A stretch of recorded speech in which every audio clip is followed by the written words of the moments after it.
గుర్తుపెట్టుకో. ఏదైనా folder create చేస్తున్నప్పుడు మనకు స్పేస్లు గీస్లు ఏం ఇవ్వాల్సిన అవసరం లేదు. ఫర్ ఎగ్జాంపుల్ ఇప్పుడు నేను ఒక ఫోల్డర్ ఇక్కడ క్రియేట్ చేస్తున్నా, ఓకేనా. ఇక్కడ ఫోల్డర్ క్రియేట్ చేస్తున్నప్పుడు నాకు స్పేస్లో ఏం అవసరం లేదు. ఫర్ ఎగ్జాంపుల్ దీని లోపల ఫోల్డర్ క్రియేట్ చేస్తున్నా, సో డైరెక్ట్గా ఫోల్డర్ నేమ్ అని చెప్పేసి ఇక్కడ ఫోల్డర్ నేమ్ వచ్చి న్యూ అని చెప్పి ఇలా ఇస్తే చాలు. స్పేస్ యాంగులర్ ఇలా ఇస్తే కనుక ఇలా ఇవ్వకూడదు ఎప్పుడు కూడా. అండర్ స్కోర్ అని చెప్పి ఇలా ఇచ్చుకోవచ్చు, అండర్ స్కోర్ అని చెప్పి ఇలా ఇచ్చుకోవచ్చు, కానీ స్పేస్ అయితే ఉండకూడదు ఇలా, ఓకేనా. నువ్వు అడిగాను చెప్పాను ఇలా ఉండాలి ఎప్పుడు కూడా ప్రాజెక్ట్ ఫోల్డర్ పేరు.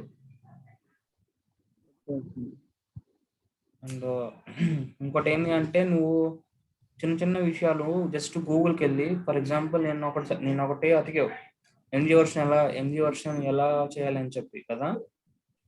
సో ఎంజీ పాత్ ఒకటే కనిపోయింది, కొట్టాను గూగుల్లో పాత్ అది ఏం అవసరం లేదు. ఫర్ ఎగ్జాంపుల్ ఇప్పుడు నువ్వు నోడ్ మాడ్యూల్ ఇన్స్టాల్ చేసావు కదా, నోడ్ జేఎస్ ఇన్స్టాల్ చేసావు కదా. సో నోడ్ జేఎస్ ఇన్స్టాల్ చేస్తావు, దాని తర్వాత ఏం చెప్పాను, నోడ్ జేఎస్ ఇన్స్టాల్ చేస్తున్నప్పుడు డిఫాల్ట్ గా npm కూడా ఇన్స్టాల్ అవుతుందని చెప్పాను కదా. అప్పుడు నువ్వేం చెక్ చేయాలంటే నోడ్ ఇన్స్టాల్ అయిందా లేదని ఫస్ట్ చెక్ చేయాలా. సో ఫస్ట్ ఆఫ్ ఆల్ నువ్వు నోడ్ ఇన్స్టాల్ అయిందా లేదని చెప్పి జస్ట్ నోడ్ -v అంతే. -v అంటే వర్షన్. సో ఇన్స్టాల్ అయిందా లేదా, నోడ్ వర్షన్ ఫుల్ కూడా ఇవ్వచ్చు. ఇలా నువ్వు ఫుల్ నేమ్ కూడా ఇవ్వచ్చు, ఇలా కూడా ఇవ్వచ్చు, ఓకేనా. కానీ ఇక్కడ ఏంటంటే సింటాక్స్ ఉంటాయి. ఇప్పుడు ఐఫోన్ వర్షన్ పెడితే అది తీసుకోవాలా. సో ఇప్పుడు ఐఫోన్ వర్షన్ పెట్టాలి, అప్పుడు తీసుకుంటుంది. సో నువ్వు ఏదైనా చేయాలన్నా కూడా సింటాక్స్ ఇంపార్టెంట్.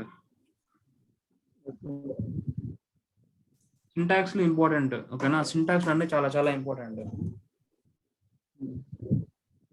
ఇప్పుడు యాంగులర్ వర్షన్ కాబట్టి, సో యాంగులర్ నువ్వేం చేసావంటే యాంగులర్ హైఫన్ అని చెప్పి ఏదేదో సంథింగ్ ఏదో చేసావు, ఐఫోన్ వర్షన్ అని చెప్పి ఇలా ఏదో చేసావు. సో ఇలా చేసిన వస్తుంది, యాంగులర్ వర్షన్ ఇలా చేసిన వస్తుంది. కానీ నువ్వు కరెక్ట్ సింటాక్స్ ఇవ్వాలి. అంటే నువ్వు ఒక దగ్గరికి పోవాలంటే నువ్వు కరెక్ట్ బస్ ఎక్కాలి. ఫర్ ఎగ్జాంపుల్ నువ్వు హైదరాబాద్ పోవాలంటే హైదరాబాద్ బస్సే ఎక్కాలి, బస్ ఎక్కాలి. కానీ నువ్వు ఏదైనా కమాండ్ ఎగ్జిక్యూట్ చేయాలి అంటే నువ్వు కంపల్సరీగా దానికి సంబంధించిన కమాండ్ ఎగ్జిక్యూట్ చేయాలి, అప్పుడే దానికి అర్థమవుతుంది. ఇప్పుడు ఎన్జీ ఐఫన్ వర్షన్ అని చెప్పి కొట్టాలి ఇలా, ఆర్ఎల్స్ ఇలా వద్దు, నేను సింపుల్ గా చేయాలంటే ఎన్జీ -v ఇలా కూడా చేయొచ్చు. సో నువ్వు ఏదైనా కావాలి అంటే సింపుల్ గా గూగుల్కి వెళ్ళి హౌ టు నో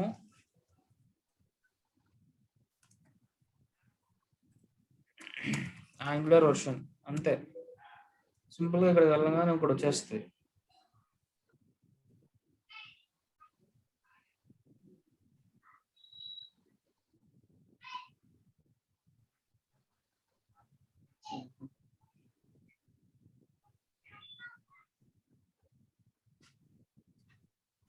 ఇలా ఎన్జీ వర్షన్ అని చెప్పి ఎన్జీ అని చెప్పి ఇలా కొడితే వచ్చేస్తుంది, ఓకేనా.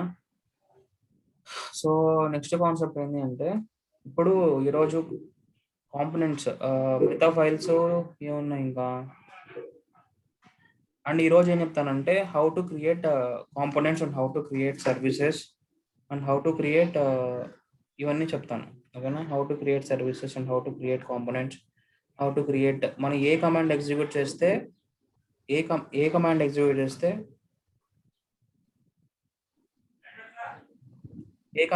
చేస్తే ఏ ఫైల్ క్రియేట్ అవుతుంది ఫస్ట్ తెలియాలి. సో ఫస్ట్ ఆఫ్ ఆల్ అదేంటి అంటే నోట్ ప్యాడ్ నేను ఇక్కడ ఎగ్జిక్యూట్ చేసేది మీరు అక్కడ ఎగ్జిక్యూట్ చేయండి, మీ దాంట్లో మీ ల్యాప్టాప్లో మీ ప్రాజెక్ట్ ఫైల్ ఓపెన్ చేసి నేను ఏదైతే చేస్తున్నానో ఈ ఇక్కడ కమాండ్ రాస్తాను, ఆ కమాండ్ మీరు ఎగ్జిక్యూట్ చేయండి. ఎక్కడంటే టెర్మినల్ అంటే మీరు ఆ ప్రాజెక్ట్లోకి వెళ్ళి అప్పుడు ఎగ్జిక్యూట్ చేయాలి. బయట ఎగ్జిక్యూట్ చేస్తే వర్కౌట్. ఫర్ ఎగ్జాంపుల్ ఇక్కడ నా ప్రాజెక్ట్ లేదు, ఓకేనా. ఇక్కడ నా ప్రాజెక్ట్ లేదు, ఇది సింపుల్ ప్రాజెక్ట్. నేను NG generate component and something ఇస్తే నాకు తెలియదు, ఎందుకంటే నేను అసలు ప్రాజెక్ట్లో లేను కాబట్టి, నేను ఎక్కడో ఉన్నా, ఆ పాత్రలో లేను. సో నువ్వు ఫస్ట్ ఆఫ్ ఆల్ నీ ప్రాజెక్ట్ పాత్రలోకి వెళ్ళి అప్పుడు ఎగ్జిక్యూట్ చేయాలి, అప్పుడే నీకు ఈ కమాండ్ అన్ని ఎగ్జిక్యూట్ అవుతాయి, నాకు ఎగ్జిక్యూట్ కావు. సో ఫస్ట్ ఆఫ్ ఆల్ మనకి బేసిక్గా ఒక కాంపోనెంట్ క్రియేట్ చేయాలంటే వెరీ బేసిక్గా ఒక కాంపోనెంట్ క్రియేట్ చేయాలంటే మనకు సింపుల్గా NG generate component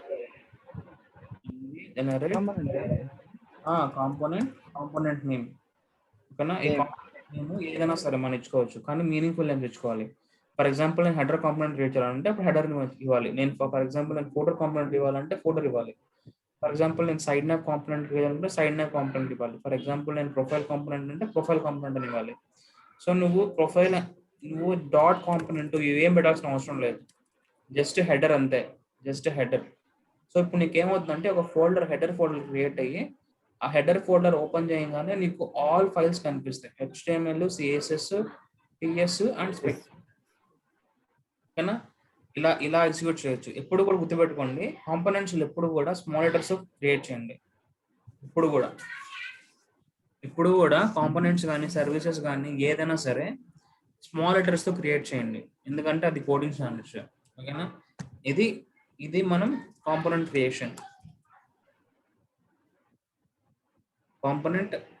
creation. Next ఏంటి అంటే ఎంజీ జనరేట్ సర్వీస్. అంటే చూడు, ఏదైనా సరే స్టార్టింగ్ లెటరే ఉంటుంది, స్టార్టింగ్ లెటరే. ఫర్ ఎగ్జాంపుల్ ఇప్పుడు సర్వీస్ ఫైల్ క్రియేట్ చేయాలి, సో ఎంజీ జనరేట్ సర్వీస్ అంతే. సర్వీస్ నేమ్ ఫర్ ఎగ్జాంపుల్ ఇప్పుడు నేను ఆత్ అనే సర్వీస్తో, లేకపోతే డేటా సర్వీస్. సో నువ్వు ఇలాగని పెడితే నీకు ఎలా క్రియేట్ అవుతుంది ఫైల్, data.service.ts అని క్రియేట్ అవుతుంది. సో ఇదేంటి అంటే సర్వీస్ ఫైల్ క్రియేషన్. ఓకేనా? అండ్ ఇప్పుడు ఏంటంటే పైప్ అనేది కూడా ఎక్స్ప్లెయిన్ చేస్తాను ఫ్యూచర్లో. ఎన్ని జనరేట్ పైప్ కాబట్టి స్టార్టింగ్ లెటర్ ఏంది, P. So pipe and pipe name. For example date pipe, ఏదో ఒకటి డేట్ పైప్ కానీ మీ ఇష్టం ఏదైనా సరే. ఈ లాస్ట్ అన్ని మన ఇష్టం, కానీ ఇది సింటాక్స్. ఇది కానీ సింటాక్స్ కానీ ఇలా పైప్ కాకుండా పైప్ ఇలా పెడితే, ఫర్ ఎగ్జాంపుల్ వితౌట్ సింటాక్స్ ఇలా పెట్టేస్తే కంప్యూటర్కి అర్థం కాదు. సో ఇదేందో అడుగుతున్నాడు నాకు తెలియదు అని చెప్పి నీకు ఎర్రర్ త్రో చేస్తుంది. ఓకేనా? సో కంపల్సరీగా సింటాక్స్ అనేది ఫాలో అవ్వాలి. And generate pipe and pipe name. So ఇది ఏంటంటే పైప్ ఫైల్ క్రియేట్ అవుతుంది. పైప్ ఎందుకు అనేది నేను ఫ్యూచర్లో ఎక్స్ప్లెయిన్ చేస్తాను. పైప్ ఫైల్ అండ్ ఇంకోటి ఏంటంటే ఎన్జీ జనరేట్ డైరెక్టివ్ ఫైల్ కూడా నేను చెప్తా. డైరెక్టివ్ నేమ్ ఏదో ఒకటి, లైక్ ఫార్మాట్. సో ఇది ఏంటంటే డైరెక్టివ్ ఫైల్ అనేది క్రియేట్ అవుతుంది. ఓకేనా? నెక్స్ట్ ఏంటంటే ఎన్జీ ఇప్పుడు module file. NG generate module అంటే మాడ్యూల్ అండ్ మాడ్యూల్ నేమ్. ఇప్పుడు ఏం పెడదాం, ప్రొఫైల్ మాడ్యూల్ అని పెడదాం, ప్రొఫైల్. సో ఇవి మనం బేసిక్గా రియల్ టైంలో ఎక్కువ యూస్ చేసేది ఏంటంటే, బేసిక్గా రియల్ టైంలో 80 to 90% యూస్ చేసేది ఈ కమాండ్సే, ఈ ఫైల్సే. 80 to 90% మనం ఈ ఫైల్స్ యూస్ చేస్తాం. ఓకేనా? అండ్ ఇప్పుడు మీకు తెలియాల్సింది ఏంటంటే short cuts. So short cuts ఎలా యూస్ చేసా అంటే very simple. G for generate, C for component and component. So నువ్వు మొత్తం ఇవ్వాల్సిన అవసరం లేదు, ఇక్కడ జనరేట్ మొత్తం ఇవ్వాల్సిన అవసరం లేదు. స్టార్టింగ్ లెటర్స్ చాలు. ఎన్జీ అంటే ఏంది, మొన్న చెప్పాను కదా. ఎన్జీ అంటే ఏంది, మొన్న చెప్పాను ఒకసారి. ఎన్జీ అంటే ఏంది అని చెప్పి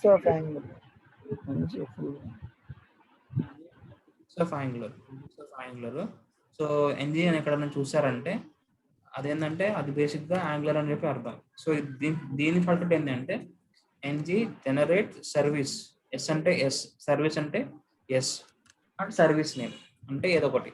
అలానే అన్ని కామనే, జస్ట్ నువ్వు స్టార్టింగ్ లెటర్స్ చాలు. ఎన్జీ జనరేట్ పైప్, పి అంటే పైప్ అండ్ పైప్ నేమ్. ఇలానే సేమ్ ఇక్కడ కూడా directive NG generate D and format. అలానే ఇది కూడా అంతే, module file. NG generate starting letter ఉంటే చాలు, NG generate M and profile. So ఇప్పుడు ఈ ఫైల్స్, ఈ కమాండ్స్ ఎలా ఎగ్జిక్యూట్ అవుతాయంటే, అంటే అసలు ఇది ఎలా ఎగ్జిక్యూట్ అవుతుందంటే, ఫస్ట్ ఆఫ్ ఆల్ మనకి యాంగులర్ 2 ఫస్ట్ ఆఫ్ ఆల్ మనకి ఎన్ని వర్షన్స్ ఉన్నాయంటే యాంగులర్ లో, first of all JavaScript వచ్చింది Angular JS. First of all మనకి ఎలా ఎలా ఫామ్ అయ్యిందంటే, యాంగులర్ ఎలా వచ్చిందంటే, ఫస్ట్ ఆఫ్ ఆల్ జేఎస్ నుంచి వచ్చింది ఏంటి అంటే, జేఎస్ అనేది పేరెంట్. సో దీంట్లో నుంచి వచ్చిన ఫ్రేమ్వర్క్ ఏంటి అంటే, దీనిలో నుంచి వచ్చిన లైబ్రరీ ఏంటి అంటే యాంగులర్ జేఎస్. ఇది library, okay, angular JS. So దీంట్లో ప్యూర్ గా జావా స్క్రిప్టే యూజ్ చేస్తారు. యాంగులర్ జేఎస్ దీంట్లో ప్యూర్ గా జావా స్క్రిప్టే యూజ్ చేసేవాళ్ళు, ఓకే.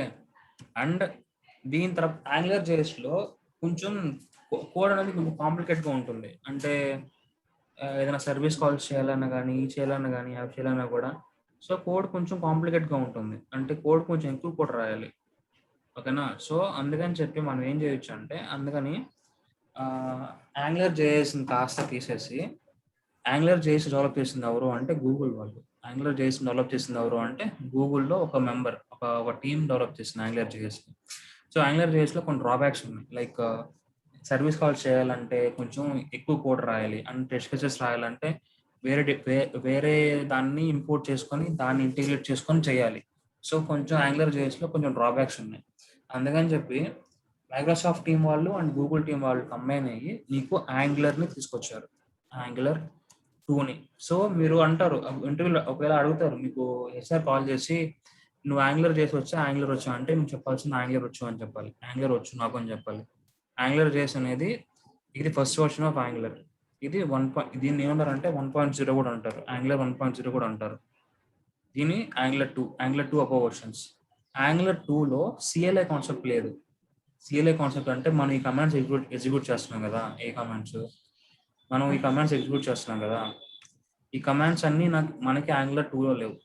యాంగులర్ 2లో ఏంటి అంటే, ఇక్కడ వెళ్ళి మాన్యువల్ గా మనమే క్రియేట్ చేసుకోవాలి. ఫర్ ఎగ్జాంపుల్ నేను ఒక HTML ఫైల్ క్రియేట్ చేయాలంటే రైట్ క్లిక్ ఇచ్చి ఒక ఫైల్ క్రియేట్ చేసుకొని ఆ ఫైల్కి నేను పేరు ఇచ్చుకోవాలి, లైక్ header.component.html అని చెప్పి నేనే మాన్యువల్గా వెళ్ళి క్రియేట్ చేసుకోవాలి.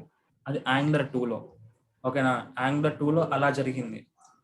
కానీ దాన్ని డెవలపర్స్ లైఫ్ ఈజీగా చేయడానికి, అంటే డెవలపర్స్ లైఫ్ కొంచెం ఈజీ చేయడానికి వాళ్ళు ఏం చేస్తారంటే, మనకి ఒక క్వశ్చన్, ఇంకో ఇంటర్వ్యూలో క్వశ్చన్ అడుగుతారు, అడగొచ్చు అడగకపోవచ్చు, నీకు యాంగులర్ 3 ఎందుకు రాలేదు అండ్ యాంగులర్ 4 డైరెక్ట్ ఎందుకు వచ్చింది, యాంగులర్ 3 రాకుండా మీకు ఎందుకు యాంగులర్ 4 డైరెక్ట్ వచ్చింది.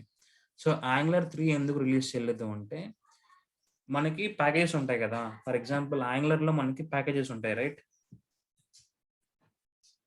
Visual studio code. ఇప్పుడు యాంగులర్ వర్క్ అవ్వాలంటే మనకి దానికి కావాల్సిన లైబ్రరీస్ అన్ని మనకి డిఫాల్ట్ గా ఇన్స్టాల్ అయిపోయి ఉంటాయి. Like Angular compiler, Angular forms, Angular route, Angular common, Angular core. ఇవన్నీ నీకు ఎక్కడ డిఫాల్ట్ గా ఉంటాయంటే package.json ఫైల్లో ఆల్రెడీ నీకు డిపెండెన్సీస్ లో అవన్నీ ఉంటాయి. సో ఇవన్నీ ఉంటేనే, మొన్న చెప్పాను angular common is the main important. Angular common, Angular core ఇవి కొంచెం ఇంపార్టెంట్. ఇవి లేకపోతే అసలు యాంగులర్ వర్క్ అవ్వవు. సో యాంగులర్ 3 ఎందుకు రిలీజ్ కాలేదు అంటే, బికాస్ యాంగులర్ రౌటర్ ఉంది కదా ఇక్కడ ఈ రౌటర్, యాంగులర్ రౌటర్, దీని వర్షన్ 4 అయింది. అంటే ఫర్ ఎగ్జాంపుల్ ఇప్పుడు యాంగులర్ కామన్ వర్షన్ 2 ఉంటే దీని ఆల్రెడీ వర్షన్ 3 ఉన్నింది. సో రౌటర్ వర్షన్ వచ్చి కొంచెం ఎక్స్ట్రా ఉన్నింది compare to all other packages. Router version కొంచెం 3 ఉన్నింది, ఓకేనా. యాంగులర్ 2లో వాళ్ళు కంపైల్ చేస్తున్నప్పుడు వాళ్ళకి కొంచెం ప్రాబ్లమ్స్ అయ్యేది because of this versions. Router వచ్చి 3లో ఉండేది, మిగతావన్నీ 2 అప్పుడు ఏంటంటే యాంగులర్ 2లో వాళ్ళు కొంచెం కాంప్లికేషన్స్ అనేది ఫేస్ చేస్తారు. అందుకని చెప్పి నెక్స్ట్ యాంగులర్ 3 రిలీజ్ చేయకుండా డైరెక్ట్ గా అన్నిటిని వదిలేసి అన్ని వర్షన్స్ ని రౌటర్ ప్యాకేజెస్ ని, యానిమేషన్స్ ని, ఆల్ ప్యాకేజెస్ ని డైరెక్ట్ గా యాంగులర్ 4 చేసేస్తారు. అంటే యాంగులర్ 4 కి డైరెక్ట్ గా స్కిప్ చేసేస్తారు. 3ని వదిలేసి డైరెక్ట్ గా యాంగులర్ 4 ని రిలీజ్ చేస్తారు. ఎందుకు అంటే because of this version. Router version కొంచెం ఎక్స్ట్రా ఉండింది, ఒక లెవెల్ హైయర్ ఉండింది. సో ఫ్యూచర్ లో కాంప్లికేషన్స్ వస్తాయనే రీజన్ తో అందుకని చెప్పి వాళ్ళు యాంగులర్ 3 వర్షన్‌ని ఆపేసి డైరెక్ట్‌గా అన్ని ప్యాకేజెస్‌ని ఒకే వర్షన్‌లో ఉండాలి అని చెప్పి వాళ్ళు ఒకే వర్షన్‌తో యాంగులర్ 4ని రిలీజ్ చేశారు. సో, అప్పుడు యాంగులర్ 4లో వచ్చిన కాన్సెప్టే Angular CLI. Angular CLI. Angular 2లో మనకి సిఎల్ఐ కాన్సెప్ట్ లేదు. యాంగులర్ 4లో వచ్చింది. యాంగులర్ 4లో మనకి సిఎల్ఐ కాన్సెప్ట్ వచ్చింది. సిఎల్ఐ కాన్సెప్ట్ అంటే ఏంది అంటే, సిఎల్ఐ అంటే కమాండ్ అండ్ ఇంటర్ఫేస్. ఓకేనా? సిఎల్ఐ అంటే వెరీ సింపుల్ సిఎల్ఐ. సో, మనకి సిఎల్ఐ అంటే కమాండ్ పేరులోనే ఉంది. కమాండ్, లైన్, ఇంటర్ఫేస్ అంటే ఏంది? మనం చూసేది, రైట్? సో, దీని మీనింగ్ ఏందంటే, ఈ లైన్ మీనింగ్ ఏందంటే, నువ్వు నా దాంట్లో కమాండ్ ఎగ్జిక్యూట్ చేసుకోవచ్చు. నా ఇంటర్ఫేస్‌లో నువ్వు ఎటువంటి కమాండ్స్‌నైనా, ఈ కమాండ్‌నైనా, ఈ కమాండ్‌నైనా, ఈ కమాండ్‌నైనా, ఎటువంటి కమాండ్స్‌నైనా నువ్వు ఎగ్జిక్యూట్ చేసుకోవచ్చు అని చెప్పి ఈ లైన్ యొక్క meaning. Command, line, interface. In the interface where we can execute some commands. అది సిఎల్ఐ కాన్సెప్ట్ అంటే. సిఎల్ఐ అంటే కమాండ్ లైన్ ఇంటర్ఫేస్. పేరులోనే ఉంది. ఇంటర్ఫేస్ అంటే వాట్ వి ఆర్ సీయింగ్. అంటే దాన్ని మనం చూడగలం. దాంతో మనం యూజర్ అనేవాడు ఇంటరాక్ట్ అవ్వచ్చు. అదే ఇంటర్ఫేస్ అంటే. ఫర్ ఎగ్జాంపుల్ ఫేస్‌బుక్ ఉంది. అది ఒక ఇంటర్ఫేస్. అండ్ మొబైల్స్ ఉన్నాయి. మొబైల్స్ ప్రతి ఒక్క యాప్ అనేది ఒక ఇంటర్ఫేస్. సో, వాటిలో మనం డేటాను అప్డేట్ చేస్తాం. డేటాను రీడ్ చేస్తాం. సో, యూజర్ అనేవాడు ఏ అప్లికేషన్ ఇంటరాక్ట్ దాని మీద ఏదైనా యాక్షన్ పెర్ఫార్మ్ చేస్తే అది ఇంటర్ఫేస్. అలానే ఇప్పుడు ఈ ఇంటర్ఫేస్‌లో మనం ఈ కమాండ్స్‌ని ఎగ్జిక్యూట్ చేస్తున్నాం. లైక్ ఎన్‌జీ జనరేట్, ఎన్‌జీ ఇవన్నీ ఎగ్జిక్యూట్ చేస్తున్నాం కాబట్టి దాన్ని సిఎల్ఐ కాన్సెప్ట్‌గా పిలిచారు. యాంగులర్ సిఎల్ఐ కాన్సెప్ట్ అని చెప్పి. సో, నువ్వు యాంగులర్ ఇన్‌స్టాల్ చేయాలంటే యాంగులర్ 2లో వేరే విధంగా ఇన్‌స్టాల్ చేసేవాళ్ళు. యాంగులర్ 2లో యాంగులర్ ఇన్‌స్టాల్ చేయాలంటే వేరే విధంగా ఇన్‌స్టాల్ చేసేవాళ్ళు. కానీ యాంగులర్ 4లో వచ్చేసరికి ఎన్‌పిఎం ఇన్‌స్టాల్. ఇక్కడ అందుకనే సిఎల్ఐ అని అందుకే ఇక్కడ మనకి angular install NPM install @angular CLI అని చెప్పి అందుకే ఈ కాన్సెప్ట్ వచ్చింది ఇక్కడ. /CLI. ఇది ఎందుకు పిలిచారంటే బికాస్ మనం అన్ని కమాండ్స్‌ని ఈ సిఎల్ఐ కాన్సెప్ట్ ఈ ఇంటర్ఫేస్‌లో మనం ఎగ్జిక్యూట్ చేయొచ్చు. అందుకనే దీన్ని సిఎల్ఐ అని పెట్టారు. /CLI అని చెప్పారు.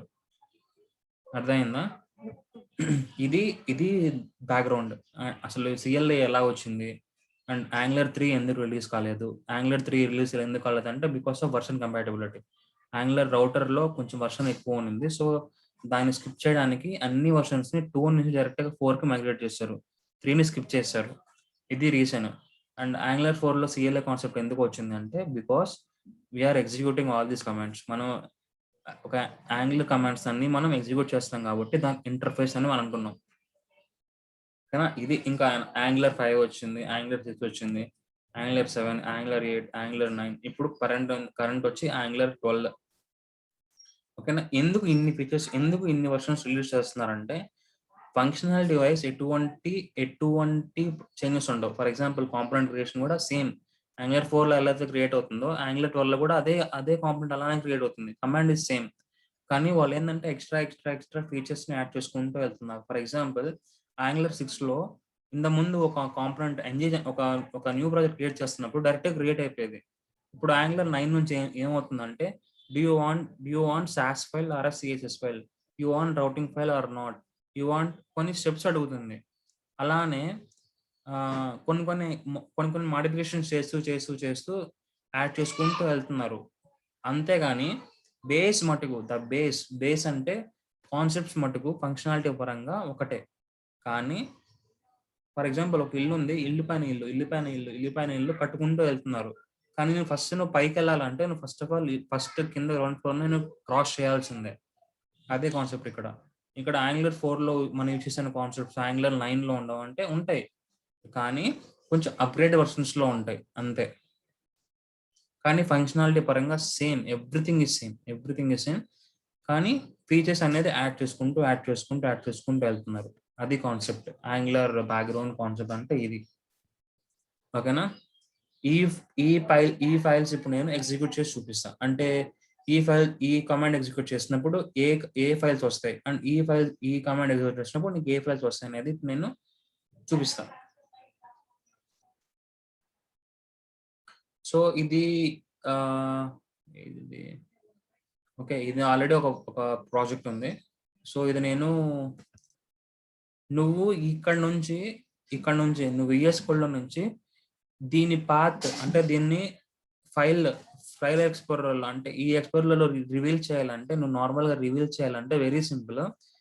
ఈ రెండు నేను క్లోజ్ చేస్తా. సో ప్రెసెంట్ అయితే నాకు ఎటువంటి పాత్ కూడా ఎక్కడ ఎటువంటి ఫోల్డర్స్ ఎటువంటి ఫోల్డర్స్ కూడా ఓపెన్ లో లేవు. ఇప్పుడు నేను ఈ ఎంటైర్ ప్రాజెక్ట్ ని నేను నా ఫోల్డర్ లో రివీల్ చేయాలి. ఎలా చేయాలంటే జస్ట్ ఇక్కడికి వెళ్ళి రైట్ క్లిక్ ఇచ్చి ఇక్కడ ఒక ఆప్షన్ ఉంటుంది, రిలీవ్ ఇన్ ఫైల్ ఎక్స్ప్లోరర్ అని చెప్పి. దీన్ని కానీ ఎగ్జిక్యూట్ చేస్తే చాలు.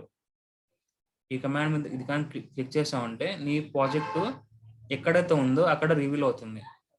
ఓకేనా, ఇది నా ప్రాజెక్ట్, ఇది నా స్టార్టింగ్ ప్రాజెక్ట్. దీని లోపల ఉన్నవి ఇవన్నీ ఫోల్డర్స్. అండ్ ఇంకోటి ఏమి అంటే ఫర్ ఎగ్జాంపుల్ ఈ ఫైల్స్ అన్ని క్లోజ్ అయిపోయినాయి. సో ఇప్పుడు నేను ఈ ఫైల్ ఈ సైడ్ న్యాబ్ లో ఎతకాలి అంటే ప్రతిసారి నువ్వు ఎతకలేవు కదా, అంటే ప్రతి ఫోల్డర్ని ఇలా ట్రాక్ చేసి ఓపెన్ చేసి అలా చేయలేవు కదా. సో అందుకని చెప్పి వెరీ సింపుల్, ఇక్కడ క్లిక్ చేసి ఈ ఫైల్ మీద క్లిక్ చేసి లేకపోతే ఇక్కడ క్లిక్ చేసి ఇక్కడ దీనిపైన క్లిక్ చేసి రివీల్ ఇన్ సైడ్ బార్ ఇక్కడ కానీ క్లిక్ చేస్తే ఆటోమేటిక్ గా ఆ ఫైల్ లొకేషన్ అనేది నీకు చూపించేస్తుంది సైడ్ న్యాబ్ లో ఇక్కడ. ఓకేనా, అండ్ నువ్వు ఈ ఫైల్ ని for example all files close అయిపోయినాయి, ఆల్ ఫైల్స్ నేను అన్ని క్లోజ్ చేస్తా. క్లోజ్ ఆల్ రైట్, అన్ని నేను క్లోజ్ చేసా.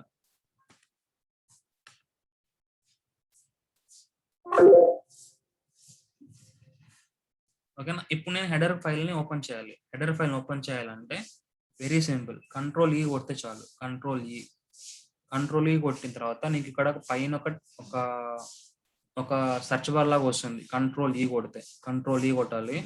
కంట్రోల్ ఈ కొడితే నీకు పైన ఒక సెర్చ్ బార్ వస్తుంది. సో సింపుల్ గా నువ్వు హెడర్ కాంపోనెంట్ అని టైప్ ఇస్తే చాలు, ఈ ఫైల్ వచ్చేస్తుంది. డైరెక్ట్ గా ఇక్కడికి వెళ్ళి నువ్వు వర్క్ చేసుకోవచ్చు. ఇప్పుడు కూడా గుర్తుపెట్టుకోండి, డెవలపర్ అనేవాడు షార్ట్ కట్స్ నేర్చుకోవాలి. ఎందుకు అంటే ప్రతిసారి ఫైల్ ఎత్తుకోకూడదు, ఎందుకంటే టైం వేస్ట్ అది. సో అందుకని చెప్పి షార్ట్ కట్స్ నేర్చుకోవాలి. ఇప్పుడు నాకు వేరే కాంపోనెంట్ ఓపెన్ చేయాలి, ప్రొఫైల్ కాంపోనెంట్. సో ప్రొఫైల్ ఇలా మనం ఓపెన్ చేసుకోవచ్చు. ఓకేనా, ఇది గుర్తుపెట్టుకోండి కొంచెం, ఎందుకంటే ఇది కొంచెం ఇంపార్టెంట్ డెవలపర్స్ అనే వాళ్ళకి. అండ్ నేను ఈ పాత్ని ఈ ఫోల్డర్ని నేను కమాండ్ ప్రాంప్ట్ లో ఓపెన్ చేస్తున్నా. ఇక్కడ కూడా ఎగ్జిక్యూట్ చేయొచ్చు, కానీ ఇక్కడ ఎగ్జిక్యూట్ చేస్తే కొంచెం క్లమ్సీ ఉంటుంది. సో నువ్వు ఏదైనా చూడాలంటే నువ్వు దీన్ని ఇక్కడ డ్రాగ్ చేయాలి, కింద డ్రాగ్ చేయాలి. అందుకని చెప్పి ఈ రెపోని నేను కమాండ్ ప్రాంప్ట్ లో ఓపెన్ చేస్తున్నా. అండ్ ఇప్పుడు నేను ఫస్ట్ కమాండ్ ని నేను ఎగ్జిక్యూట్ చేస్తున్నా, like ng generate component settings అనే ఒక ఫోల్డర్ ని క్రియేట్ చేస్తున్నా, ఒక కాంపోనెంట్ క్రియేట్ చేస్తున్నా. ఓకేనా, సో ఇప్పుడు ఏమవుతుంది అంటే కాంపోనెంట్ క్రియేట్ చేస్తే నీకు బేసిక్ గా ఎన్ని ఫైల్స్ వస్తాయంటే 4 ఫైల్స్ వస్తాయి. 4 ఫైల్స్. ఆ 4 ఫైల్స్ ఏంటి చెప్పండి.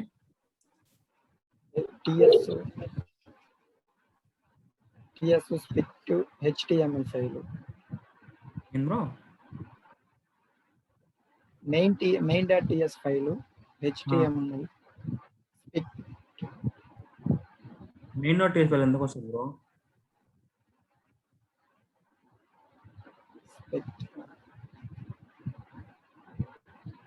ఒక కాంపోనెంట్ క్రియేట్ చేస్తే ఏం ఫైల్ వస్తుంది? ఒక కాంపోనెంట్ క్రియేట్ చేస్తే ఏం ఫైల్ వస్తుంది?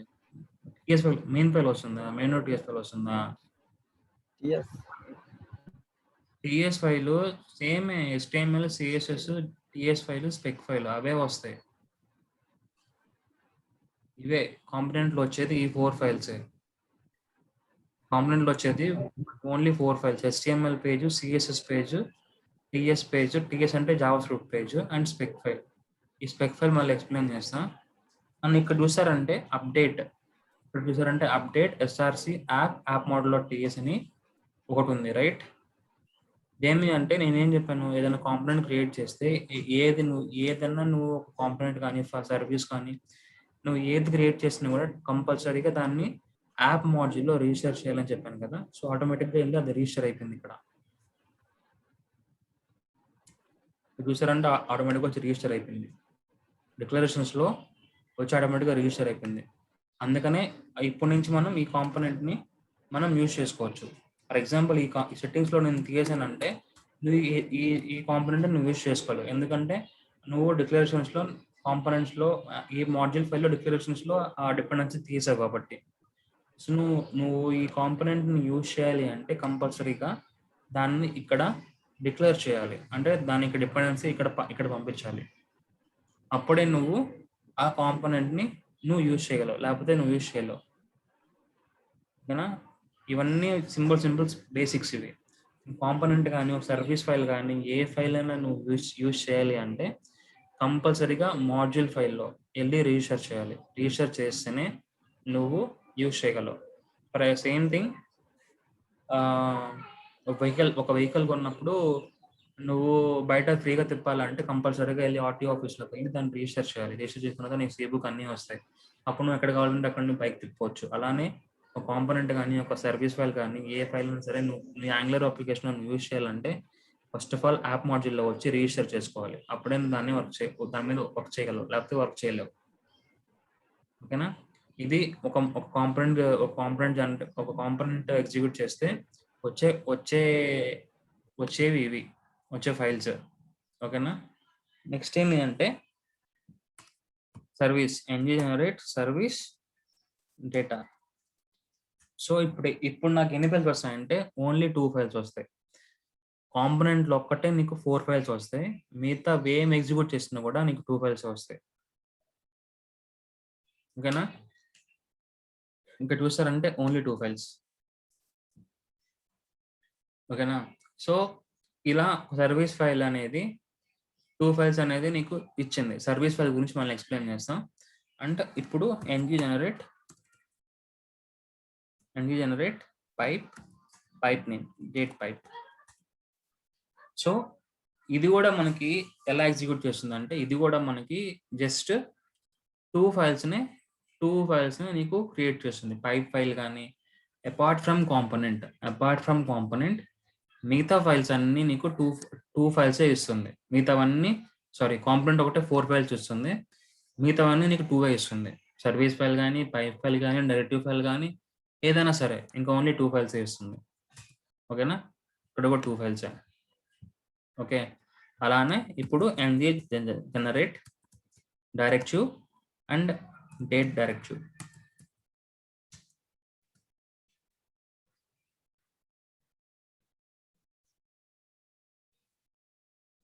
ఇది కూడా 2 ఫైల్స్ ఇస్తుంది.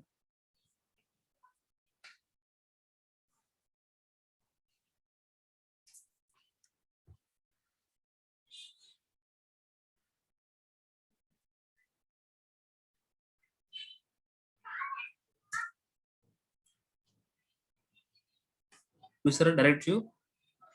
ఇది కూడా మనకి 2 ఫైల్స్ ఇచ్చింది. అండ్ ఇంకోటి ఏంటి అంటే మాడ్యూల్ ఫైల్ కూడా నీకు 2 ఫైల్స్ ఇస్తుంది.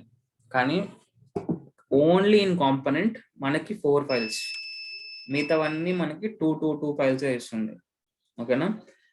సో నెక్స్ట్ కాన్సెప్ట్ ఏంటి అంటే కాంపోనెంట్ గురించి మొన్న ఎక్స్ప్లెయిన్ చేశాను. ఒక HTML లో బేసిక్ గా ఒక ఈ 4 ఫైల్స్ కి లింక్ ఎక్కడ ఉంటుంది అంటే ఎక్కడ ఉంటుంది బ్రో? ఫర్ ఎగ్జాంపుల్ ఇప్పుడు నాకు హెడర్ కాంపోనెంట్ కి ఈ ఫైల్స్ లింక్ ఎక్కడ ఉంటుంది అంటే ఈ HTML ఫైల్ కి ఈ CSS అని చెప్పి అండ్ ఈ HTML ఫైల్ కి ఈ TS ఫైల్ అని చెప్పి లింక్ ఎక్కడ ఇస్తారు? ఇవి ఇంటర్ అంటే ఇవన్నీ లింక్ అయి ఉన్నాయని చెప్పి మనం లింక్ ఎక్కడ ఇస్తాం అంటున్నా. ఒక దగ్గర లింక్ ఇవ్వాలి కదా.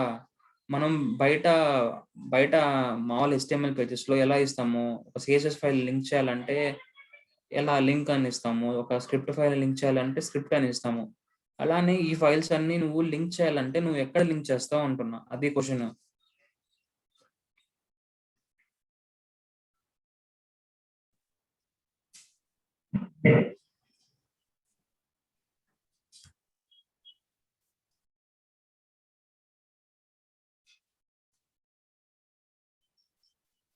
చెప్పు బ్రో, తెలియదా? ఇప్పటికి చాలా సార్లు చెప్పాను బ్రో నేను అది. తెలియదు బ్రో. ఇప్పుడు నేను చాలా సార్లు చెప్పాను అది.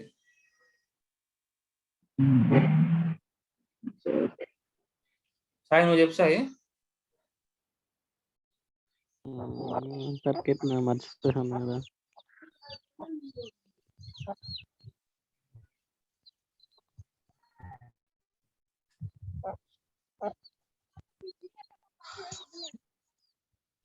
సార్ చెప్పండి నా మీరే నెక్స్ట్ టైం చేస్తాం.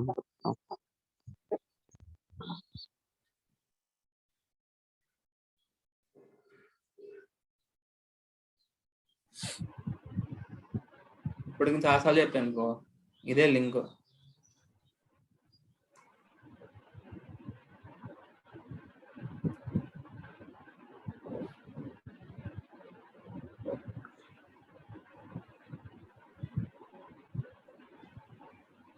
ఇది ఇప్పుడు ఎన్నిసార్లు చెప్పాను నేను, టెంప్లెట్ URL లో మనకి టెంప్లెట్ ఫైల్ ఇస్తాము, స్టైల్స్ URL లో స్టైల్స్ ఫైల్ ఇస్తాము అని చెప్పి ఈ కాంపోనెంట్ డెకరేటర్ లో ఉంది అని చెప్పాను కదా.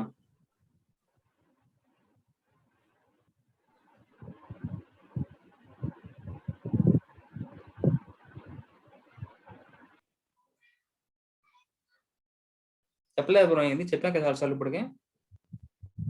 ఓకేనా ఇంకా చెప్పండి. ఒకసారి ఏదైనా చెప్పినప్పుడు గుర్తుపెట్టుకోండి బ్రో, మళ్ళీ మళ్ళీ రిపీట్ చేయలేను బ్రో నేను. ఓకేనా. ఎందుకంటే ఇవి బేసిక్స్ మీకు రాకపోతే ఇంకా నేను ఏం చెప్పినా మీకు అసలు వేస్ట్, ఏం చెప్పినా కూడా వేస్ట్.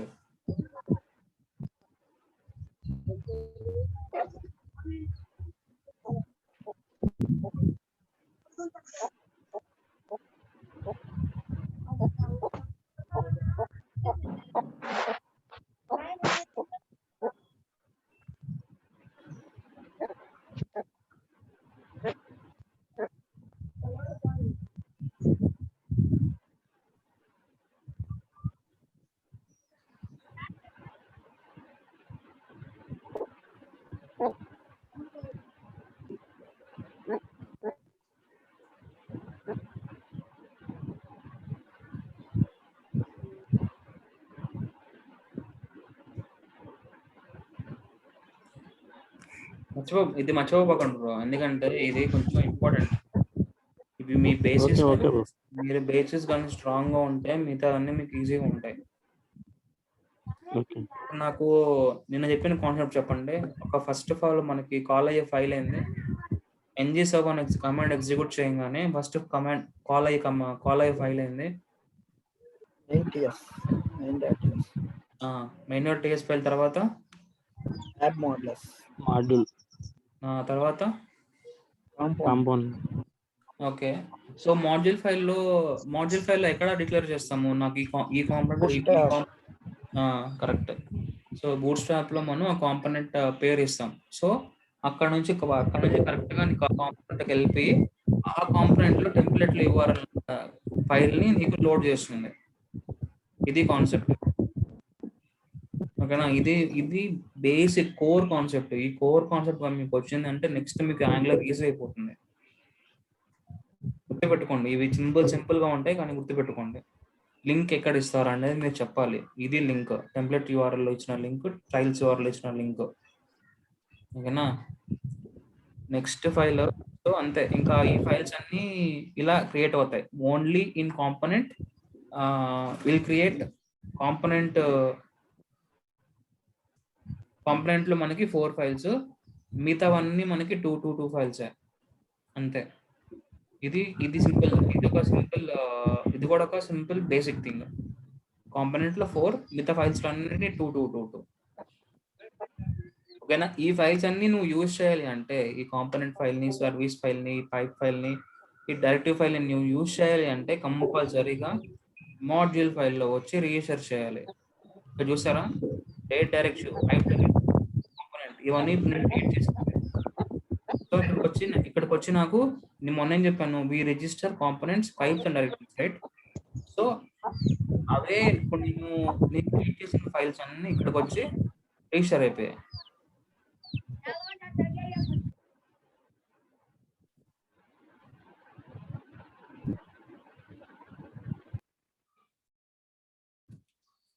ఓకేనా.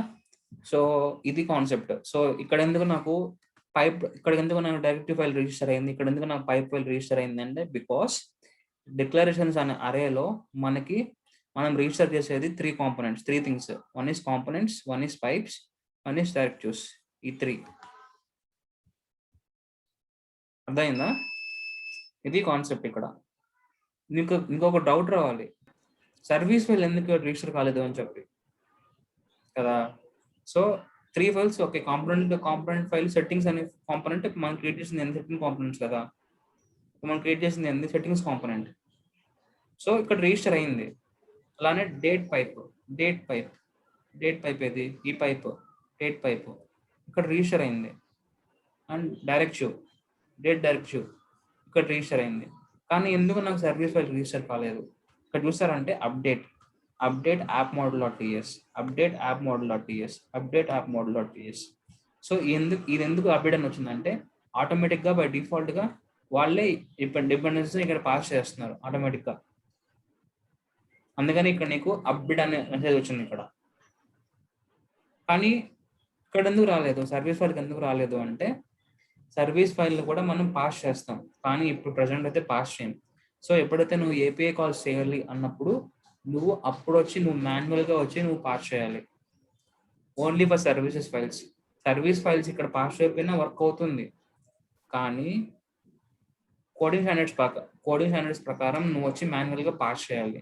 నువ్వు పాస్ చేయకపోయినా వర్క్ అవుతుంది, కానీ దానికంటే ముందు నువ్వు ఆ సర్వీస్ ఫైల్లో, ఇది సర్వీస్ ఫైల్, ఆ సర్వీస్ ఫైల్లో కొంచెం కాన్సెప్ట్ ఉంది, డిపెండెన్సీ ఇంజెక్షన్ కాన్సెప్ట్ ఉంది. ఆ కాన్సెప్ట్ వల్ల నువ్వు మాడ్యూల్ ఫైల్ ఇక్కడ పాస్ చేయకపోయినా కూడా, సర్వీస్ ఫైల్ ఇక్కడ పాస్ చేయకపోయినా కూడా, మాడ్యూల్లో పాస్ చేయకపోయినా కూడా వర్క్ అవుతుంది. బికాస్ సర్వీస్ ఫైల్లో ఒక కాన్సెప్ట్ ఉంది, డిపెండెన్సీ ఇంజెక్షన్ అని చెప్పి. ఆ కాన్సెప్ట్ వల్ల వర్క్ అయిపోతుంది. ఓకేనా? నీకు ఇప్పుడు నేను సర్వీస్ ఫైల్ డిఫాల్ట్ క్రియేట్ చేసినప్పుడు నాకు వచ్చిన బేసిక్ కోడ్ ఇది, బేసిక్ టెంప్లెట్ అంటే బేసిక్గా వచ్చిన డిఫాల్ట్గా వచ్చిన కోడ్ ఇది. డిఫాల్ట్గా వచ్చిన కోడ్ ఇది మనం రాయాల్సిన అవసరం లేదు, కానీ ఇవి మీకు తెలియాలి. అసలు ఇది ఎందుకు, ఇంజెక్టబుల్ అంటే ఏంది, అసలు ఈ కోడ్ ఎందుకు వచ్చిందని మీకు తెలియాలి. డిఫాల్ట్గా వచ్చిన ఫైల్స్ గురించి ప్రతి ఒక్కటి మీకు తెలియాలి బ్రో. అది కానీ తెలిసిందంటే మీరు యాంగులర్లో ఇంకా బాగా గెట్ ఆన్ అయిపోతారు. ఓకేనా? అండ్ పైప్ అండ్ డైరెక్టివ్లో నాకు వచ్చిన డిఫాల్ట్ కోడ్ ఇది, అండ్ పైప్లో నాకు వచ్చిన డిఫాల్ట్ కోడ్ ఇది. ఓకేనా? సో ఇవి ఎందుకు వచ్చాయి అనేది నేను ఆన్గోయింగ్ క్లాసెస్లో ఎక్స్ప్లెయిన్ చేస్తాను. ఎందుకు మనకి అసలు కోడ్ ఏం చేస్తుంది, పైప్ కోడ్ ఏం చేస్తుంది, డైరెక్టివ్ కోడ్ ఏం చేస్తుంది, సర్వీస్ కోడ్ ఏం చేస్తుంది, అసలు ఇవేం చేస్తుంది అనేది నేను ఆన్గోయింగ్ క్లాసెస్లో ఎక్స్ప్లెయిన్ చేస్తాను. ఓకేనా? అండ్ మిగతా ఫైల్స్ గురించి ఎక్స్ప్లెయిన్ చేస్తాను. అండ్ నేను ఈ సోర్స్ ఫోల్డర్ గురించి ఎక్స్ప్లెయిన్ చేశాను. అండ్ మనకి ఇక్కడ చూసారంటే నోడ్ మోడల్స్ అని ఫోల్డర్ ఉంది. వాడు గుర్తుపెట్టుకోండి, ఇది కొంచెం ఇంపార్టెంట్. ఇది మీకు రియల్ టైంలో చాలా చాలా ఇంపార్టెంట్ అవుతుంది. ఫర్ ఎగ్జాంపుల్ సాయికి అర్థం అవ్వాలి. నేను గిట్లోకి ఏదైనా కోడ్ పుష్ చేస్తున్నప్పుడు నేను ఎప్పుడు కూడా నోడ్ మోడల్స్ నేను పుష్ చేయలేదు. ఎందుకంటే node models file is very very very big. So ఇది నువ్వు గిట్లో కానీ పుష్ చేయాలంటే it will take more than 30 minutes.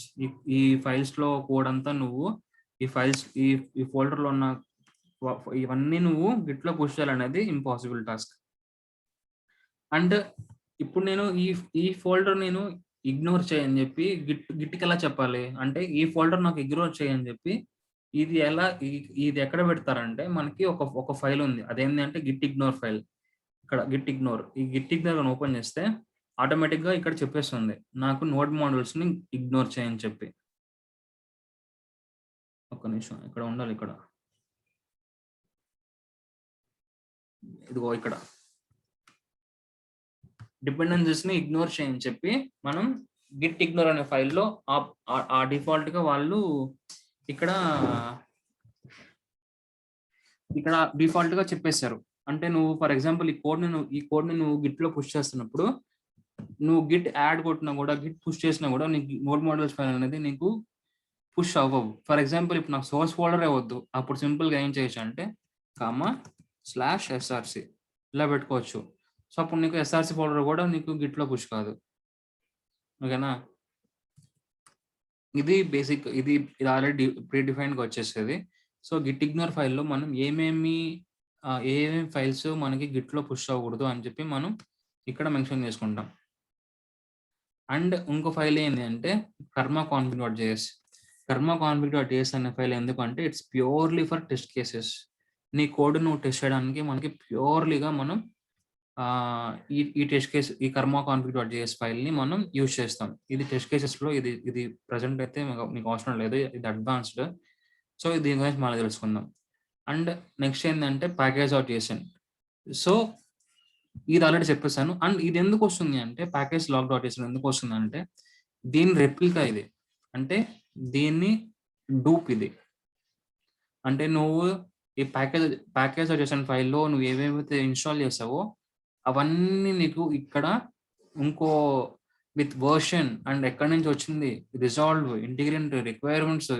So ఇక్కడ అంతా ఏంటంటే విత్ ఇన్ డీటెయిల్డ్గా నీకు అన్నీ వచ్చేస్తుంది ఇక్కడ డిపెండెన్సీస్ గురించి, డెవ్ కిట్ గురించి. సో దేనింది రెప్లికా అని అనొచ్చు, డూప్ అని అనొచ్చు, ఏదన్నా. కానీ టెక్నికల్లీ స్పీకింగ్ దీని ఏంటంటారు, దీన్ని ఈ లాగ్ ఫైల్ ఏమంటారంటే replica of package dot Jason అని చెప్పొచ్చు. దీనివల్ల మనకి